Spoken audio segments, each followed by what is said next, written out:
off, I'd like to start by thanking Lori and Julianza, who helped with the production of the book, editing, and the cover design. And the cover design is from a painting I was able to bring back from Haiti on my first trip.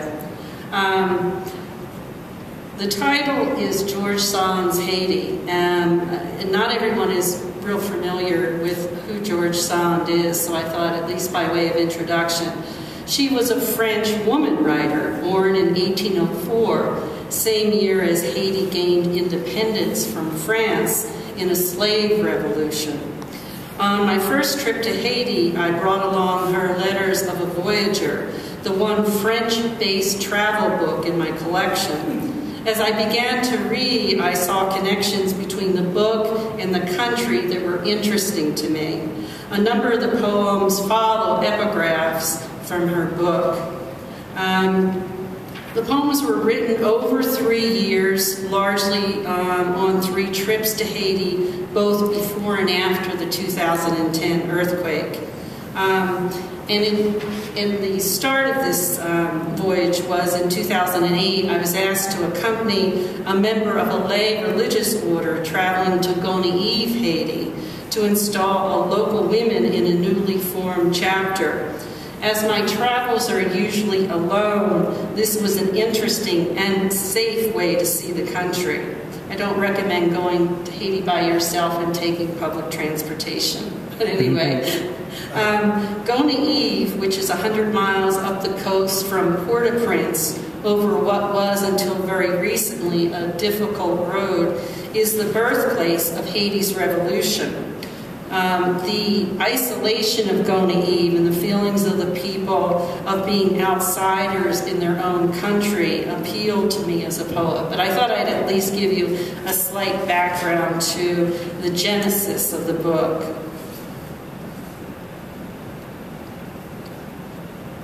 American Airlines puts us in first class, Miami to Port-au-Prince, after a 24-hour delay.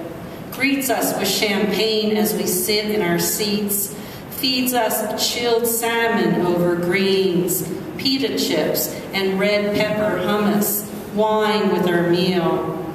The warm cookies for dessert we share with Roger Jean Charles and Père Max, who have waited 2 hours at the airport, damaged in the quake. We depart to rows of men offering to carry bags, some with one hand lost to falling buildings and debris. As I drizzled sesame dressing over salmon salad greens, I was uncomfortable, aware of extremes. Think about it again under a 16th-inch stream in a concrete bungalow in Montlouis, mosquito nets draped over cots, jealousy windows closed against bugs, fan rotating until 11 p.m. when the generator goes off until morning. Should I believe? Should I believe, like you, that fate leads us relentlessly towards those places where we must undergo some moral crisis? I cannot accept the fact that fate has such a significant role in my own life. I think there may be a special providence for men of exceptional genius or virtue, but why should God bother about me? That's an excerpt from Letter 1, George Sand. On the way onto the plane, a woman asked me if I am a missionary and thanks me profusely when I say yes. I'm embarrassed, afraid I look like the group with maroon t-shirts that announce in Creole that Jesus is the resurrection.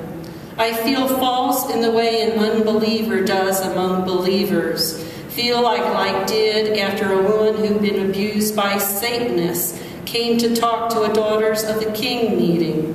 I was shocked, appalled, and finally frightened when she kept repeating and staring at me, saying there are those evil ones among us.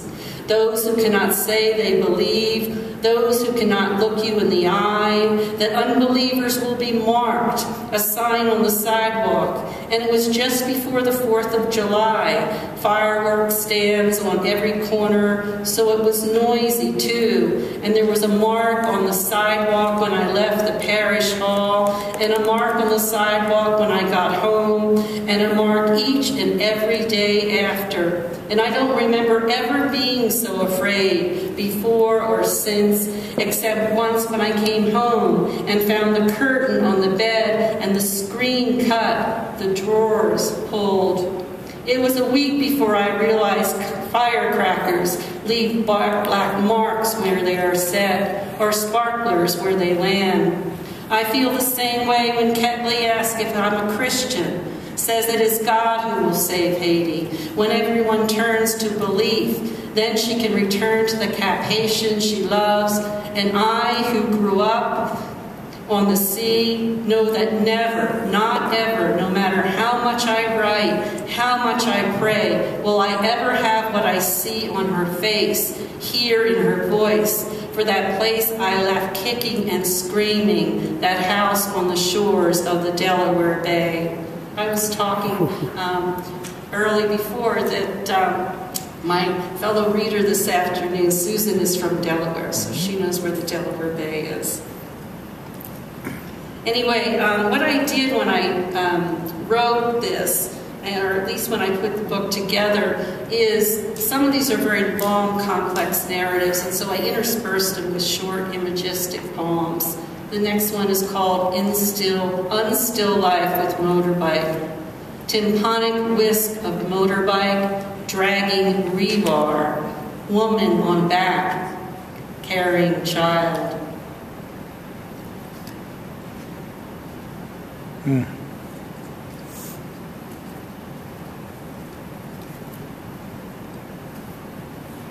Third cave. The walls of the gorge are hollowed out to form 3 grottos.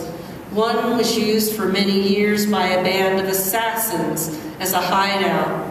I went back to the third cave. It has a 60-foot deep spring under a rock dome. In the water, some scattered rocks form stepping stones right up to the center of the cave. I bent over the spring, a mirror as transparent and still as a block of emerald. I saw in its depth a pale face so calm it frightened me. I tried to smile at it, and it returned my smile with such indifference and bitterness that tears welled to my eyes, and I stood upright so as not to see it. Excerpt from Letter 1, George Sands. I read this crossing the sea off Haiti. I remember a grotto from dreams, the boat entering a cave, texture of the walls, ceiling tall and pool deep, still, tunnels leading off the center, a ship wrecked in a storm, spirits still aboard.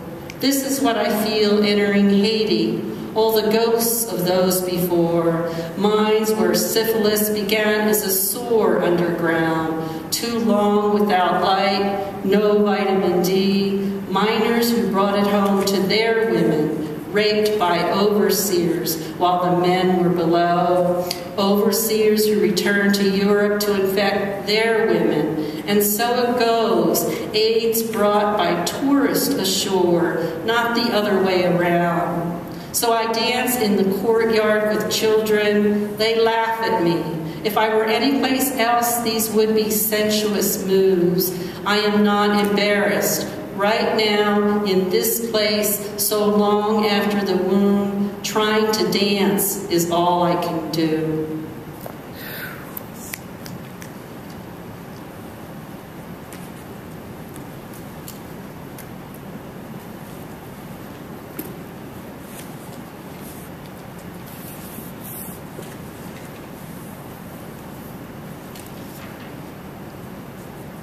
Pie. A tap-tap motors by with pie, patience on the side.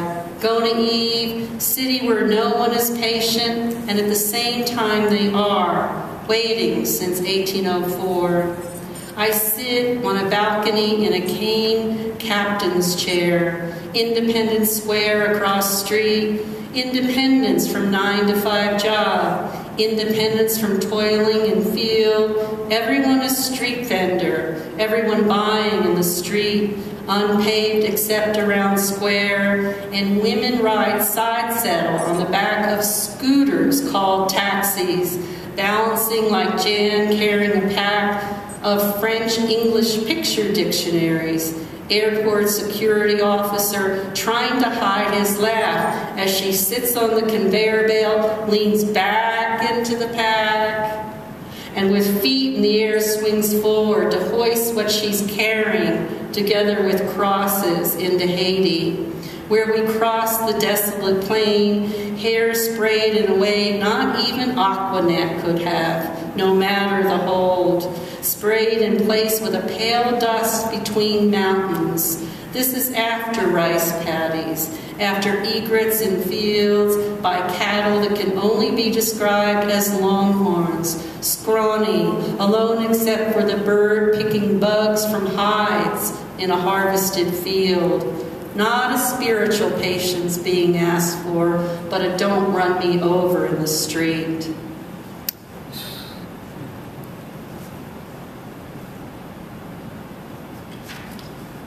And I actually probably should have changed my glasses out because I have, these glasses work semi-well for up close. This is another short imagistic. Boundary of desolate plain. Thatched, plastered huts surrounded by cactus fence. A pig tethered in cemetery to pink and blue trimmed mausoleum.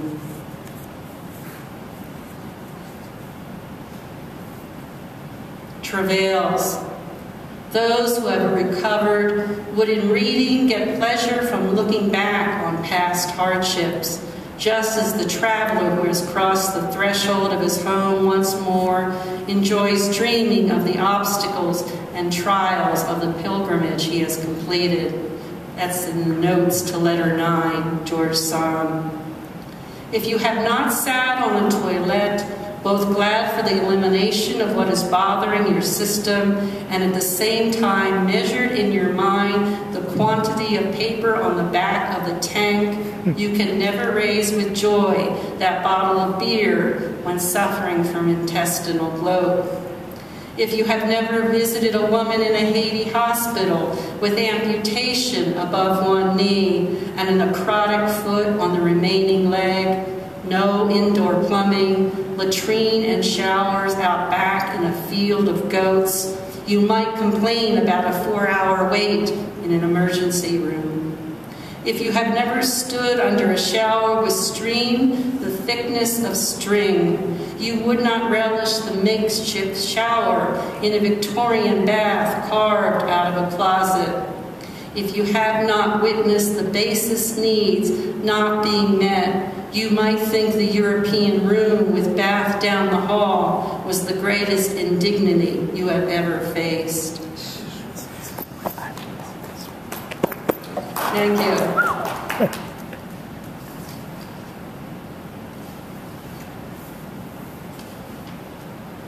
Divided up like an estate. And the earth has been divided up like an estate, the earth which has been worshipped as a goddess. It has become a base commodity. Its enemies have overrun it and dismembered it. Letter 9, George Sands.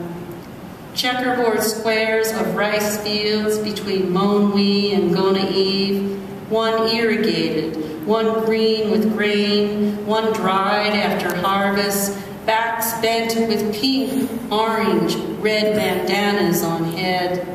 It is not this division decried, but hills stripped of trees and whole families of goats on piles of garbage in the streets.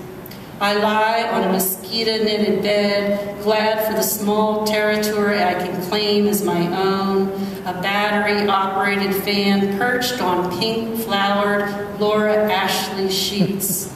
The estate, the square, is what buffers me from hoodoo voices rolling down hills like a flash flood at night. Oh, yeah.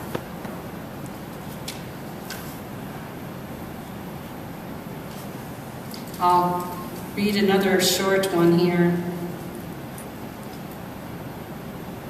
It's called By Wing and Heels.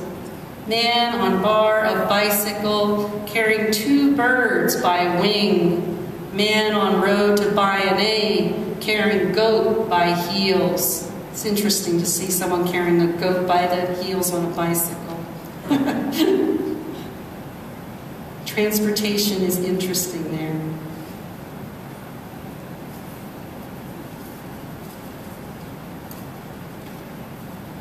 This one was actually published in 11th Muse. It's called Tropical Storm Hannah. Kevin Costner asks, standing with a fist, "Why are you not married?" Dances with wolves. In Carnegie Haiti, before a service to install a chapter of Daughters of the King, an attorney who leads song asks the same question. Hard to answer in a country with no security, where what little you might have comes from marriage. I know he would understand, even in broken English, French, Creole, that I married once and came to know I had less security, so much less that I could not carry a child, because then I would become my mother, and I would know I was becoming her. And if you know and you still go ahead, it is the same as driving into a ditch during a storm. Hurricane about to hit full force, rivers filling with rain, a flood about to engulf the square. There's a 2-story school you can make it to. You are equidistant between ditch and school, and you choose the ditch. Yes. Thank you. Confession. So that's all. You don't believe in the God of the Bible? Well, I've been in the desert long enough to know there is a God, but probably not the one your church worships. That's a quote from the Rainbow Trail, Zane Grey.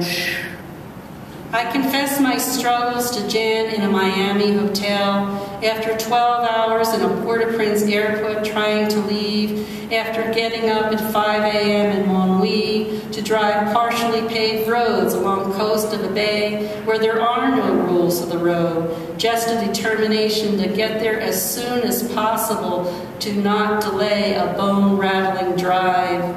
After leaving a bunk bed with mosquito net angled in corner and stretched to feet, where roosters raise a 3 o'clock alarm for a 5 o'clock rising, and waves are faint, not far from a shore lined with plastic bottles and plastic footwear, the shower concrete without water, so I'm sticky and hot after a swim, and nothing to eat, cheese and crackers gone to a reunion of old friends, party I'm not invited to, so sit alone in a wicker lounge from a time when this retreat was lush, right here on shore. But the dock is gone to ruins I stepped down from, away from the unbending rebar protruding from buildings, falling down or going up, either despair or hope, the between space, a purgatory which is all and everywhere, and the drip, drip, drip of black nylon of failed clergy as I try to find a way back out of the descent into darkness that no generator, no slow drip in a draining sink, no bath from a bucket can wash from my soul. Oh, yeah. And another short one before the last one. This is called Haiti Night. Black and brown dog barks moon down. No electricity for 6 days. Big Dipper looms in sky. Ooh. House left standing. As I packed to come away to an island off the coast of New Jersey, I listened to reports of devastation in Haiti. I pick up once again from the floor a narrow painting of a house. 2 trees rise up from banks of a creek where a man with sickle is ready to cross and a woman with laundry on head is leaving. This is the painting that has tumbled so many times from top of the refrigerator where it sits, perched, that a corner is dented. It is the narrowness of it, its greater height than width, the lack of balance, black rim of black trunk it sits in not deep enough to provide stability. The trunk, leather straps and brass hinges, is of another time, when we traveled weighted, not needing to be lifted into the sky. The house that I would call a hut that fell as I slept surrounded by books, in a mattress without frame, atop a turn-of-the-century painted wooden floor, more than once woke me in the middle of the night as the refrigerator kicked on and lights dimmed, smallness of my habitation made smaller by what I bring back. But I had this painting I could tuck into a suitcase as prayer for a house left standing, even though the reason I had it was the 12 hours stranded at the airport trying to leave Port-au-Prince with only a gift shop and French cafe to entertain me. Thank you.